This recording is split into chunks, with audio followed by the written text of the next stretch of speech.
நம்ம இன்னைக்கு இந்த வீடியோவில் எந்த விஷயத்தை பற்றி பேச போகிறோம், யாரை பற்றி பேச போகிறோம் அப்படின்னு சொல்லி கேட்டோம் அப்படின்னா, ஓப்பன் ஏஐ இருக்கு இல்லையா, அதை வந்துட்டு எலான் மஸ்க் விலைக்கு கேட்டு தராததுனால வந்துட்டு டெக் உலகமே இப்போ பரபரப்பாயிருக்கு அப்படின்னு சொல்லலாம். So first of all Elon மஸ்க்கை பொறுத்த வரைக்குமே வந்துட்டு பார்த்தோம் அப்படின்னா, முன்னாடியே மனுஷன் வந்துட்டு தாம் தூம் அப்படின்னு சொல்லி ஆட்டம் போடுவார்.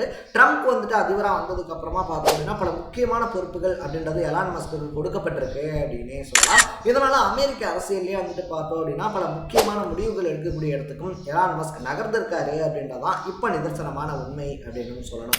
ஸோ அப்படி இருக்கக்கூடிய சுச்சுவேஷனில் பார்த்தோம் அப்படின்னா தலைவன் ட்விட்டர் இருக்கு இல்லையா, ட்விட்டர் எப்படி வாங்கினாரோ அதே மாதிரி வந்துட்டு ஓப்பன் ஏஐ நிறுவனம் அப்படின்றத நான் வாங்கிக்கிறேன் அப்படின்னு சொல்லிட்டு அதுக்கான டீலாக வந்துட்டு பார்த்தோம் அப்படின்னா கிட்டத்தட்ட $97 பில்லியன் அப்படின்றத வந்துட்டு தரேன் அப்படின்னு சொல்லிட்டு அவருடைய ஃபர்ஸ்ட் ஸ்டெப்பை எடுத்து வைக்கிறாரு. பட் யாருமே எக்ஸ்பெக்ட் பண்ணாத விதத்தில் வந்து ஆப்போசிட்ல வந்து பார்த்தோம் அப்படின்னா ஓப்பன் ஏஐனுடைய சிஇஓவாக இருக்கக்கூடிய சாம் ஆல்ட்மன் இருக்கார் இல்லையா, அவர் வந்துட்டு பார்த்தோம் அப்படின்னா நோ தேங்க்ஸ் அப்படின்னு சொன்னதோட மட்டும் இல்லாமல் நான் வேணா உங்களுடைய நிறுவனங்களில் 9.7 பில்லியனுக்கு வாங்கிக்கிறேன் தரீங்களா அப்படின்னு சொல்லி கேட்டு அலற விட்டுருக்காப்புல அப்படின்னே சொல்லலாம். ஸோ இதனால் வந்துட்டு பார்த்தோம் அப்படின்னா டெக் உலகத்தில் மஸ்க்குக்கும் சாம் ஆல்ட்மன் இருக்கார் இல்லையா, அவருக்கும் நடுவில் வந்துட்டு ஒரு வார் ஸ்டார்ட் ஆகி போயிருக்கு அப்படின்னே சொல்லலாம். ஸோ இதில் சுவாரஸ்யமான விஷயம் என்ன அப்படின்னு சொல்லி கேட்டோம் அப்படின்னா, இன்னைக்கு ட்ரெண்டாக போய்கிட்டு இருக்கக்கூடிய ஓப்பன் ஏஐ நிறுவனம் இருக்கு இல்லையா, அது ஆரம்பிக்கப்பட்ட காலம் அதாவது 2015 பார்த்தோம் அப்படின்னா அதனுடைய லீடர் போர்டு இருக்கும் இல்லையா, அதில் எலான் மஸ்க் ஒருத்தர் அப்படின்றதான். ஸோ ஆரம்பிக்கும் போது வந்துட்டு பார்த்தோம் அப்படின்னா எலான் மஸ்க் ஒரு பக்கம்,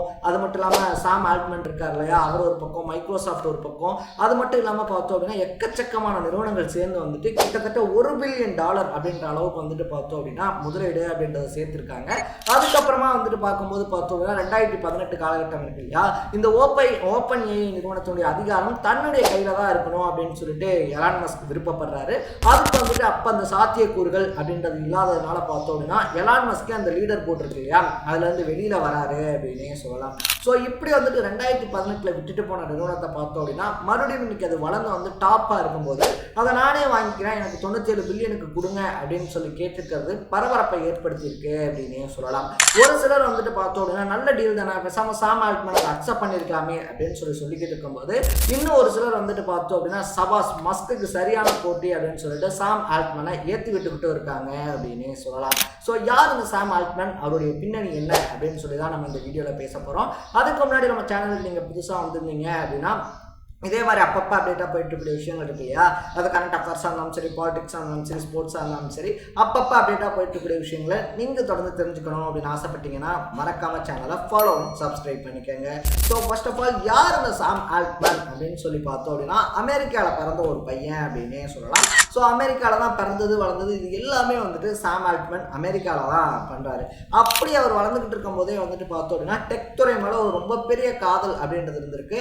ஆப்பிளுடைய சிஇஓ அந்த ஸ்டீவ் ஜாப்ஸ் இருக்கார் இல்லையா, அவர் தான் வந்துட்டு ரோல் மாடலாகவே வச்சிருக்காரு அப்படின்னு வந்துட்டு சொல்கிறாங்க.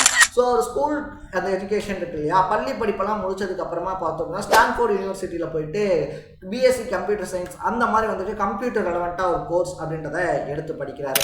அப்படி படிக்க போனவர் பார்த்தோம் அப்படின்னா தன்னுடைய ஃபர்ஸ்ட் இயர்லேயே வந்துட்டு இல்லை இது வேணாம், இது நம்மளால முடியாது, செட் ஆகாது, இன்ட்ரெஸ்ட் இல்லை அப்படின்ற காரணத்தினால வந்துட்டு பார்த்தோம் அப்படின்னா டிஸ்கன்டினியூ பண்ணிட்டு வராரு அப்படின்னே சொல்லலாம். ஸோ ட்ராப் அவுட் பண்ணிட்டு வந்த ஒரு ஸ்டூடெண்ட் தான் பார்த்தோம் அப்படின்னா நம்ம சாம் ஆல்ட்மன். ஸோ ட்ராப் அவுட் பண்ணிட்டு வந்து சும்மா இருந்தாரா அப்படின்னு சொல்லி கேட்டோம் அப்படின்னா அப்படிலாம் கிடையாது. அவருடைய 19 வயசுலேயே வந்துட்டு பார்த்தோம் அப்படின்னா லூப்ட் அப்படின்னு சொல்லக்கூடிய ஒரு சோஷியல் நெட்வொர்க்கிங் ஆப் அப்படின்றத உருவாக்குறாரு. ஸோ அதை உருவாக்கி வந்துட்டு பார்த்தோம் அப்படின்னா கிட்டத்தட்ட $30 பில்லியன் அப்படின்றதெல்லாம் முதலீடாக கொண்டு வராரு. இருந்தாலும் அந்த $30 மில்லியன் அப்படின்றது இருக்கு இல்லையா, அந்த அளவுக்கான முதலீடு வந்தாலுமே வந்துட்டு பார்த்தோம் அப்படின்னா அந்த அவர் பண்ண வேலை அப்படின்றது அவ்வளோ பெருசாக ட்ரெண்ட் ஆகலை அப்படின்னே சொல்லலாம். ஸோ இதனால் 2012 பார்த்தோம் அப்படின்னா கிரீன் டாட் கார்பரேஷன் அப்படின்னு சொல்லக்கூடிய ஒரு நிறுவனம் $43 மில்லியன் வந்துட்டு அவருடைய லூப்ட் அப்படின்ற ஆப் இருக்கு இல்லையா அதை வந்துட்டு வாங்கிக்கிறாங்க அப்படின்னே சொல்லலாம். அதுக்கப்புறமா பார்த்தோம் அப்படின்னா இன்னைக்கு வேர்ல்டு ஃபுல்லாக ஃபேமஸாக இருக்கக்கூடிய ரெடிட் சோஷியல் நெட்வொர்க் இருக்கு இல்லையா அதில் வந்துட்டு பார்த்தோம் அப்படின்னா சிஇஓவாக உட்கார வைக்கிறாங்க. ஸோ அதே வருஷத்தில் வந்துட்டு பார்த்தோம் அப்படின்னா 2015 வருஷம் நம்ம முன்னாடியே சொன்ன மாதிரி இந்த கோச்சேர்ஸ் ஓப்பன் ஐ கோச்சேர்ஸில் வந்துட்டு பார்த்தோம் அப்படின்னா ஒன் ஆஃப் த மெம்பராக தான் சாம் ஆல்ட்மன் உள்ளே போகிறாரு அப்படின்னே சொல்லலாம். ஸோ உள்ளே போய் பார்த்தோம் அப்படின்னா ஓப்பன் ஏஐ நிறுவனத்துக்காக ரொம்ப கடுமையாக உழைக்கிறாரு அப்படின்னு தான் சொல்லணும். ஸோ அப்படியே அவருடைய எஃபோர்ட்டாக இருந்தாலும் சரி, இல்லை அவர் வேலை பார்த்த விதமாக இருந்தாலும் சரி, கூட இருக்கக்கூடிய எல்லாரையுமே வந்துட்டு பார்த்தோம் அப்படின்னா சாம் ஆல்ட்மன் பக்கமாக நிற்க வைக்குது அப்படின்னே சொல்லலாம். இதுக்கு ரொம்ப ரொம்ப பெரிய எக்ஸாம்பிளாக சொல்லணும் அப்படின்னா 2023 நடந்த ஒரு இன்சிடென்ட் அப்படின்னு தான் சொல்லணும்.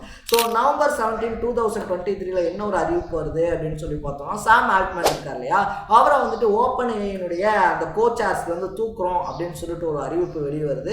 உடனே பார்த்தோம் அப்படின்னா மைக்ரோசாஃப்ட் அவருக்கு ஒரு வேலை தரேன் அப்படின்ற அனௌன்ஸ்மெண்ட்லாம் விட்டாலும் கூட அடுத்து வந்துட்டு யார் அந்த ஓப்பன் ஏஐ தலைமை தாங்கி கொண்டு போக போகிறது, யார் சிஇஓவாக இருக்க போகிறது அப்படின்ற கொஸ்டின் வரும்போது பார்த்தோம் அப்படின்னா அடுத்தடுத்து ஆல்டர்னேட்டிவ் நபர்ஸ் அப்படின்றத வந்துட்டு ஓப்பன் ஏஐ சைட்லேருந்து அனௌன்ஸ் பண்ணுறாங்க. பட் அப்படி அனௌன்ஸ் பண்ணப்பட்ட எந்த நபருமே பார்த்தோம் அப்படின்னா அந்த சிஇஓ சேர் அப்படின்றதுல போய் உட்காரல அப்படின்னே சொல்லலாம். அப்படி அனௌன்ஸ் பண்ணக்கூடிய ஒவ்வொருத்தருமே பார்த்தோம் அப்படின்னா அவங்களுடைய வேலைகள் அப்படின்றத ரிசைன் பண்ணுறாங்க. ஃபைனலாக 4 நாள்லேயே வந்துட்டு பார்த்தோம் அப்படின்னா சாம் ஆல்ட்மேன் இல்லாமல் ஓப்பன் ஏஐ இருக்கு இல்லையா, அந்த நிறுவனம் இயங்காது அப்படின்றத கம்பெனி புரிஞ்சுக்கிறாங்க. மற்ற முதலீட்டாளர்களும் புரிஞ்சுக்கிட்டு மறுபடியும் சாம் ஆல்ட்மனையே சிஇஓவை உட்கார வைக்கிறாங்க அப்படின்னே சொல்லலாம். ஸோ நவம்பர் 17 நீக்கப்பட்ட ஒருத்தர் பார்த்தோம் அப்படின்னா நவம்பர் 22 மறுபடியும் சிஇஓவா அதே கம்பெனிக்குள்ளே போகிறாரு. ஸோ இப்படி சம்பவம் செஞ்சு ஓப்பன் ஏஐ நிறுவனம் அப்படின்றது இருக்கு இல்லையா, ஓப்பன் ஏஐ பார்த்தோம் அப்படின்னா இன்னைக்கு வேர்ல்டு ஃபுல்லாக வந்துட்டு ஒரு ரொம்ப பாப்புலரான ஒரு விஷயமா மாற்றி வச்சிருக்கக்கூடிய சாம் ஆல்ட்மேன் கிட்ட தான் போய் நம்ம மஸ்ட்டு, அதாவது ஒன் ஆஃப் த கோ சேர் அப்படின்னே சொல்லலாம், இந்த ஆப்பை என்கிட்ட கொடுத்துருங்க அப்படின்னு சொல்லி கேட்டிருக்காரு. முன்னாடியே வந்துட்டு பார்த்தோம் அப்படின்னா இல்லை முடியாது, நோ தேங்க்ஸ் அப்படின்னு சொல்லி சாம் ஆல்ட்மேன் சொல்லியிருந்தாலும் இன்னைக்கு நடந்த முதலீட்டாளர்கள் குழு இருக்கு இல்லையா, அதில் வந்துட்டு சாம் ஆல்ட்மேன் எடுத்து வச்ச விஷயங்கள் அப்படின்றத மற்ற முதலீட்டாளர்களும் அக்செப்ட் பண்ணியிருக்காங்க அப்படின்னே சொல்லலாம். ஸோ ஒரு பக்கத்தில் வந்துட்டு பார்த்தோம் அப்படின்னா உலகத்துடைய ரொம்ப பெரிய பணக்காரன், அது மட்டும் இல்லாமல் பார்த்தோம் அப்படின்னா அமெரிக்க அரசியலில் நிர்ணயிக்கக்கூடிய இடம் அப்படின்றத இருக்கக்கூடிய ட்ரம்பினுடைய கோரிக்கை இருக்கு இல்லையா, ட்ரம்பினுடைய கோரிக்கை ஆஃபர் அப்படின்றத வளர்ந்து வரக்கூடிய நிறுவனத்தினுடைய சிஇஓவாக இருக்கக்கூடிய சாம் ஆல்ட்மேன் நிராகரிச்சிருக்கிறது அமெரிக்க அரசியலில் மட்டும் இல்லாமல் டெக் உலகத்திலேயே பார்த்தோம் அப்படின்னா பரபரப்பான விஷயமா பேசப்பட்டுக்கிட்டு இருக்கு அப்படின்னே சொல்லலாம். ஸோ நீங்கள் சாம் ஆல்ட்மேனை பற்றியும் சாம் ஆல்ட்மேன் பண்ணியிருக்கக்கூடிய சம்பவம் இருக்கு இல்லையா, அதை பற்றியும் என்ன நினைக்கிறீங்க அப்படின்றத கமெண்ட்டில் போட்டு இதே மாதிரி அப்பப்போ அப்டேட்டாக போயிட்டு இருக்கக்கூடிய விஷயங்கள், அது கரண்ட் அஃபேர்ஸாக இருந்தாலும் சரி, பாலிடிக்ஸாக இருந்தாலும் சரி, ஸ்போர்ட்ஸாக இருந்தாலும் சரி, அப்பப்போ அப்டேட்டாக போயிட்டு இருக்கக்கூடிய விஷயங்களை நீங்கள் தொடர்ந்து தெரிஞ்சுக்கணும் அப்படின்னு ஆசைப்பட்டீங்கன்னா மறக்காம சேனலை ஃபாலோ அண்ட் சப்ஸ்கிரைப் பண்ணிக்கோங்க. நாளைக்கு இதே மாதிரி இன்னொரு இன்ட்ரெஸ்டிங்கான வீடியோவில் சந்திக்கலாம். தட பை.